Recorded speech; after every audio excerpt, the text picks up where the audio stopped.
بسم اللہ الرحمن الرحیم۔ تمام دوست احباب سے گزارش ہے کہ ایک مرتبہ درود شریف پڑھ لیں۔ اللہم صلی علی محمد و آل محمد۔ زونی آفیشیل 3M کے معزز ناظرین و کرام، السلام علیکم ورحمۃ اللہ وبرکاتہ۔ نحمدہ و نصلی علی رسولہ الکریم۔ موت کے وقت انسان کیا محسوس کرتا ہے؟ حضرت عبداللہ بن عمرو بن عاص یہ بیان کرتے ہیں کہ میرے والد اکثر یہ بات کہا کرتے تھے، مجھے اس شخص پر تعجب ہوتا ہے کہ موت کے وقت جس کے ہوش و حواس درست ہوں، وہ موت کے بارے میں کچھ بتاتا کیوں نہیں؟ چنانچہ جب ان کی موت کا وقت قریب آیا، میں ان کے پاس موجود تھا۔ میں نے انہیں یاد دلایا کہ آپ یہ کہا کرتے تھے کہ آپ کے ہوش و حواس بھی درست ہیں، آپ ہی موت سے متعلق کچھ بتا دیں۔ انہوں نے کہا، بیٹا، موت کے حالات بیان نہیں ہو سکتے، تاہم اتنا بتا دیتا ہوں، خدا کی قسم اس وقت مجھے یہ محسوس ہو رہا ہے جیسے میرے کندھوں پر ایک پہاڑ رکھ دیا گیا ہو، میری روح کو سوئی کے ناکے سوراخ سے گزارا جا رہا ہو، میرے جسم میں زہریلے کانٹے بھر دیے گئے ہوں، اور جیسے آسمان و زمین دونوں آپس میں مل گئے ہیں اور مجھے چکی کے ان پانوں میں ڈال کر پیسا جا رہا ہے۔ بیٹا، میری زندگی میں 3 دور آئے۔ ایک وہ وقت تھا جب میں محمد صلی اللہ علیہ وسلم کے بڑے دشمنوں میں شامل اور ان کے خون کا پیاسا تھا۔ اگر خدا نخواستہ اس وقت مجھے موت آ جاتی تو میں برباد ہو گیا تھا۔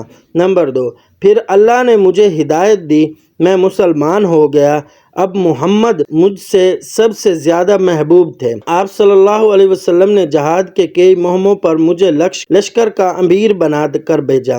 کاش مجھے اس وقت موت آ جاتی۔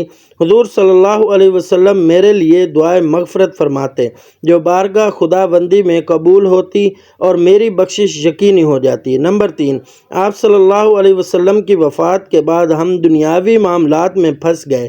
اب اللہ ہی جانتا ہے کہ آخرت میں میرے کیا حال ہوگا۔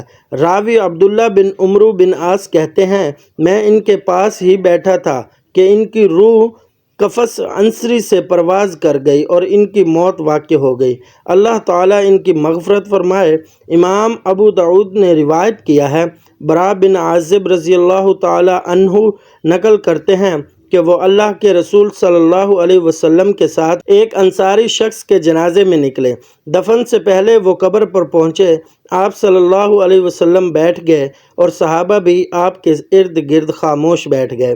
آپ صلی اللہ علیہ وسلم کی ہیبت کی وجہ سے وہ باتیں نہیں کرتے تھے۔ آپ کے ہاتھ میں ایک لکڑی تھی جس کے ذریعے آپ زمین کورید رہے تھے، جیسے ایک مہموم اور فکر مند آدمی کرتا ہے۔ آپ نے اپنا سر اٹھایا اور فرمایا، تم اللہ تعالیٰ سے قبر کے عذاب سے بچاؤ اور چھٹکارا مانگو۔ آپ نے یہ 2 یا 3 مرتبہ فرمایا۔ پھر آپ صلی اللہ علیہ وسلم نے بتایا کہ مردہ جنازہ خوان کی قدموں کی آہٹ سنتا ہے۔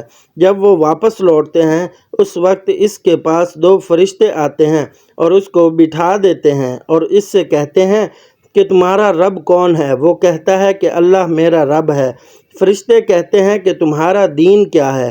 وہ کہتا ہے کہ میرا دین اسلام ہے۔ فرشتے کہتے ہیں کہ یہ شخص کون ہے جسے تمہاری طرف بھیجا گیا ہے؟ وہ کہتا ہے کہ وہ اللہ کے رسول ہیں۔ فرشتے کہتے ہیں کہ تم اس کے بارے میں کیسے جانتے ہو؟ وہ کہتا ہے کہ میں نے اللہ کی کتاب پڑھی تو میں اس پر ایمان لایا اور اس کی تصدیق کی۔